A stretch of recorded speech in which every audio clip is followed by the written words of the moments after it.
Hey folks, Tom Truong here with the Scott Lewis. Hey Scott, let's talk about what holds people back. What holds them back from doing and achieving great things in life? What do you think? In all your travels, with coaching so many agents, coming across people who you think are winners, and then they end up fizzling out. Right? Happens a lot. It happens a lot. So what do you think holds people back, and how do they get beyond the point of doubting themselves to achieve greatness? Well, I wish there was one answer, but there's not. Yep. Because every individual is different. Yep.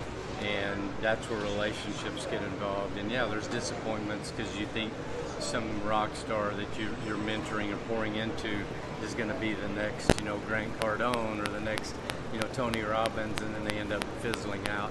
What I've come to realize, and I know this for a fact in myself, is that it really boils down to, does someone have a burning desire? If they've got a burning desire, what does that mean? That means they'll run through glass, Right, barefooted, to get what they want. I used to hear that a lot when, early in life when I was looking for ways to be successful in the different business ventures, and you're working hard. Why is it not happening for me? Well, I'm working hard. Why am I not getting to where I want to be? And there came a point in my life where I had a burning desire.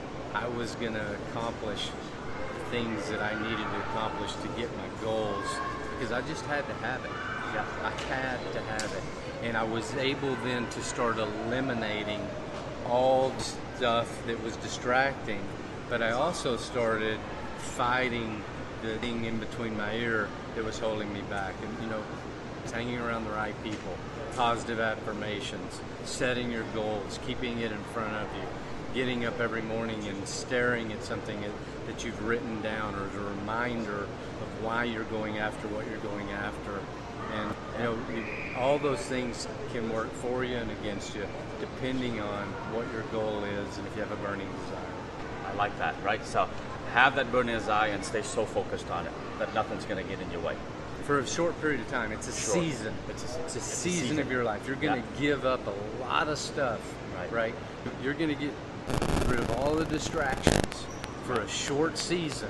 Right. And it's like off season in football, right? Training camp.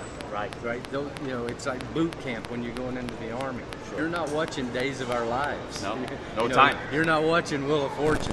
Right. You're not pulling the weeds in the garden. Right. You are focused on one thing. Right. And it builds muscle. And so you don't always have to be that way for the rest of your life once you build those muscles. But you have to do that for a period to train to get to where you want to go. Right. And that burning desire, in my opinion, is the only thing that will create that. Got it. I love it. Wise tips from Scott Lewis. And Tom Truong, the man.